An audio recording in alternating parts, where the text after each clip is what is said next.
In this episode of a random guy pressing buttons on his computer, I try to bring back life to some of the oldest games in history by recreating them in 3D. This is the most time I've spent on a video yet. Make sure to subscribe and leave a like if you like it. If you don't. Let's get on with the video. So the first game I tried to recreate is Tetris. Now this game has been around since mobile phones looked like this. And in nature the game is kinda basic. It's just placing blocks in the right order and not trying to reach the top. So what I wanted to do was see what would this game look like if it was made in the 21st century. The first step was the modeling. I started out with blocking out the rough shape of a frame where the game would actually take place. Then was time to model the playing pieces. I'm done. No! With all the pieces done, all I had to do was animate them. I found some gameplay on YouTube and used that as a reference for my animation. Although about 2 hours in, I decided this may not be the best gameplay to follow, and I really didn't want this animation to be done sometime next year, so I decided to just freestyle the rest of the animation. With the animation done, it was now time to do some texturing. Now my idea for this animation was that I wanted to embrace that this game is so old, it could probably be featured on the Antique Roadshow by your grandma. So to really set a theme, I created a backstory to give the game some purpose. You will be playing as an person finding old stuff, trying to find the treasure of some old ancient king or something. And you enter a room with the last door to the tomb. But to access the door, you need to finish this ancient game called Tetris. I just came up with this story in like 10 minutes at 2 AM. The fact that Tetris can't really be beat, well... Moving on. I slapped a wooden material to the frame, and then I spent way too much time making a rocky material for the player pieces with some glowing elements to it. All of this just to realize this won't work. We live and we learn, I guess. So after spending an hour of my life for nothing, I decided to make new materials because it wasn't really what I was going for. So for the frame, I used a metal material with something that resembled ancient carvings. And to really make the carvings stand out, I made a mask that only covered the carvings and added a glowing material to it. And for the player pieces, I decided to go with this bronze-like material that really made the pieces look heavy and solid. And for the colors, I made a mask for the pieces as well that only marked the borders and added a glowing material to that as well with separate colors. Now we were getting somewhere. And when I say we, I mean me doing this all by myself. Anyway, next step was making the environment. Now this was the part when I really get to shine. When I get to use my extraordinary skills and years of practice of straight up stealing. So I hopped into the Quixel library and gathered assets for the environment. I really wanted this to look like it hadn't been touched in 1,000 years, but still keep it simple. I added in some Roman pillars, an ancient door, some stone material to the floor and for the walls. For the lighting, I just added in one light to illuminate the playing board.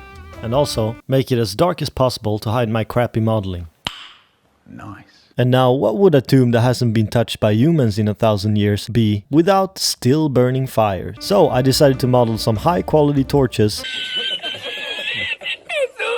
and simulate some fire that would illuminate the door just a little bit. At this point I had something that I was quite happy with. Now all that was left was just some final touches. So I added in some controls that would be used to play the game, and then all I had to do was animate the camera and create some gameplay. After all of this was finished, all I had to do was render it out, which only took about 84 years. Here's the result.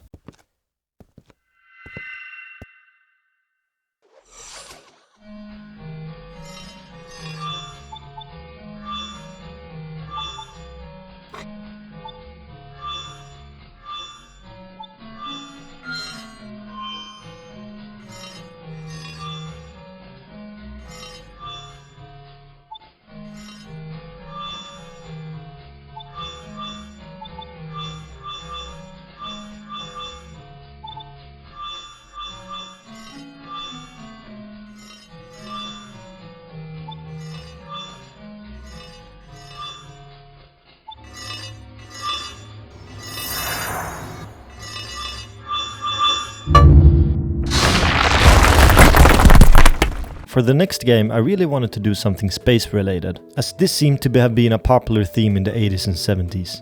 I think. So I decided to try and recreate the game Space Invaders. Now, I have actually never played this game before, but you know, it has space in the name, so it seemed suitable. But to be able to recreate the game, I obviously needed to do some important research. After a couple of hours of my life wasted, I started with the modeling. And the first thing is obviously the spaceship you play as. But to model this from scratch would take way much time, and as I wanted to keep my very frequent upload schedule, I decided to find an existing model instead. Now usually when I recreate stuff, I have a pretty good reference to start with, but for this, I don't even know what that is. I needed to take these 10 pixels and create something that would be fitting in the next Marvel movie. So I had to get a little creative. I thought this thing looked a little bit like an octopus, so I decided to go for that and try to model a space octopus kind of thing. Now in the game the aliens actually shoot back at you, and I couldn't really justify an octopus shooting lasers out of its ass. So I decided it would be fitting if I created some kind of alien spaceship that could actually shoot the lasers. For the next alien, I thought this kind of looked like a crab, so well, I got a crab. But obviously a crab is not an alien, but a glowing crab. So I put a glowing material on its claws and called it a day. Now I had 3 of the aliens modeled, and maybe because I'm lazy, or maybe because my computer will go if I decided to model them all, I decided to stick with these. Now it was time to start animating. Looking at all these old games, I realized that they all had one thing in common. No one of them had any cutscenes. So I really wanted to bring a cutscene to this old game and decided to create a sort of intro to the game when you first start playing. The ship would be flying through an asteroid field, dodging all the asteroids, doing flips and stuff, just to come out to the other side with the aliens waiting for it. I animated the spaceship by creating a curve with all the twists and stuff, and then just parented the spaceship to the curve and made it go along the curve. And then I went in and made the smaller animations of the ship turning and flipping. Now all I had to do was add in some asteroids and animate the camera, and I was actually quite pleased with how it turned out. Now it was time to create some actual gameplay. As the hardcore gamer I am, the original game is just not challenging enough. So I wanted this version to make you throw the controller at your parent's screen after losing 50 times at the same level over and over. Sorry mom. So how would I do this, you may ask? Lasers. A lot of lasers. I gave the alien spaceships planes with a particle system that would shoot out the lasers. How many? 100? 1,000? 10. 10 is enough. Then to make the lasers target the spaceship, I added a follow constraint that would make the lasers point at the ship no matter where it was. Of course the ship needed to be able to shoot back, so I added the laser to that as well, making the aliens explode when hit. Now all that was left was doing a small animation of gameplay and render it out. I really think this turned out to be quite good, and I spent a lot of time making sure that the aesthetics was right. Let me know what you think in the comments below.